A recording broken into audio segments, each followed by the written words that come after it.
Hello guys, welcome back to my YouTube channel economics hub Uttarakhand open university.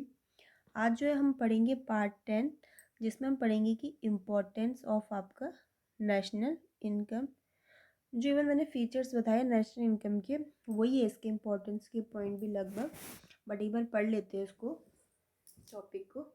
ठीक है, तो देखो नेशनल इनकम जो होता है वो एक तरीके से इकोनॉमिक इंडिकेटर होता है जो हेल्प करता है ये असेस करने में कि कंट्री की इकोनॉमिक परफॉर्मेंस कैसी है, किस तरीके से कंट्री ग्रो कर रही है। तो एक एक पॉइंट करके जान लेते हैं। फर्स्ट है आपका इंडिकेटर ऑफ इकोनॉमिक ग्रोथ। ठीक है, इंडिकेटर मतलब सूचक। तो देखो, जो नेशनल इनकम होता है स्पेशली आपका जीडीपी, वो हेल्प करता है ये जानने में कि कंट्री किस तरीके से प्रोग्रेस कर रही है ओवर द टाइम पीरियड। ठीक है, जितना ज़्यादा आपके नेशनल इनकम में राइज होगा, ये इस बात का इंडिकेट करते हैं कि भाई उतनी ज़्यादा आपकी कंट्री अच्छे से ग्रो कर रही है। सेकंड आपका है इकोनॉमिक प्लानिंग। जो नेशनल इनकम होती है वो हेल्प करती है गवर्नमेंट को, जो भी उनको प्लानिंग करनी है, बजट हो गया या कुछ भी स्ट्रेटजीज बनानी है, रिसोर्सेज वगैरह एलोकेट करनी है, तो उसमें हेल्प करती है गवर्नमेंट को इकोनॉमिक प्लानिंग में। थर्ड है आपका पॉलिसी फॉर्मुलेशन। इसमें क्या है कि गवर्नमेंट जो होती है वो यूज़ करती है नेशनल इनकम के डेटा को पॉलिसी बनाने के लिए, चाहे उनको पॉलिसी आपकी टैक्सेशन से रिलेटेड बनानी हो, ठीक है, एम्प्लॉयमेंट से रिलेटेड बनानी हो, या इकोनॉमिक डेवलपमेंट से रिलेटेड, तो ये पॉलिसी बनाने में भी हेल्प करती है गवर्नमेंट को। ठीक है, फोर्थ आपका पॉइंट है standard of living measurement. Fourth आपका ये है कि स्टैंडर्ड ऑफ लिविंग का मेजरमेंट करने में भी हेल्प करते हैं। देखो, स्टैंडर्ड ऑफ लिविंग से आप क्या समझते हो? स्टैंडर्ड ऑफ लिविंग से यही तो है कि जो भी हमारी कंट्री की पॉपुलेशन है, यहाँ वो लोग हैं, उनके लिए किस तरीके का वेल्थ है या किस तरीके से कंफर्ट, कैसी फैसिलिटीज़, क्या मटेरियल गुड्स उनके पास अवेलेबल है। ठीक है, जितनी एक तरीके से जो आपका स्टैंडर्ड लिविंग होता है वो की इंडिकेटर इस चीज़ का है कि भाई लोगों की इकोनॉमिक वेलबींग का या उनकी क्वालिटी ऑफ लाइफ किस तरीके से है। तो भी आपका जितना हायर आपका नेशनल इनकम होगा वो रिफ्लेक्ट करेगी हाई स्टैंडर्ड ऑफ लिविंग और better quality of life citizen की। अगर जितनी कम आपकी नेशनल इनकम होगी तो वो इसी बात का वो है कि भी quality of life, standard of living लोगों का अच्छा नहीं है।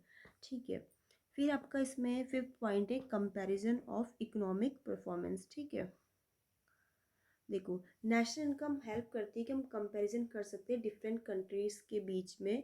ठीक है, जिससे हम हेल्प कर सकते हैं डिटरमाइन करने में कि क्या इकोनॉमिक स्ट्रेंथ हमारी है ग्लोबल स्केल पे या इंटरनेशनल लेवल पे। सिक्स्थ है आपका एसेसिंग सेक्टरल कंट्रीब्यूशन।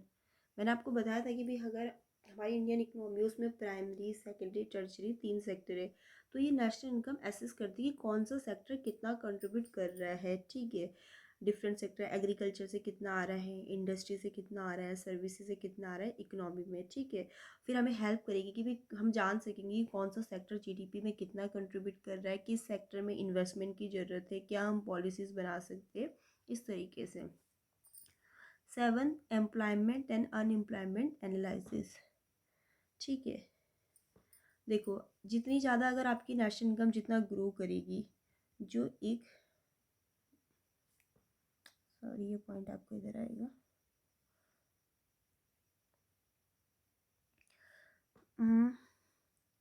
सेवन्थ वाले में देखो, जो हमारी अगर नेशनल इनकम हमारी ग्रो कर रही है हमारी कंट्री की, ठीक है, अगर कंट्री की नेशनल इनकम ग्रो कर रही है, राइज हो रही है, तो यूजली किस चीज़ को इंडिकेट कर रहा है कि भाई ज़्यादा से ज़्यादा जॉब क्रिएशन को।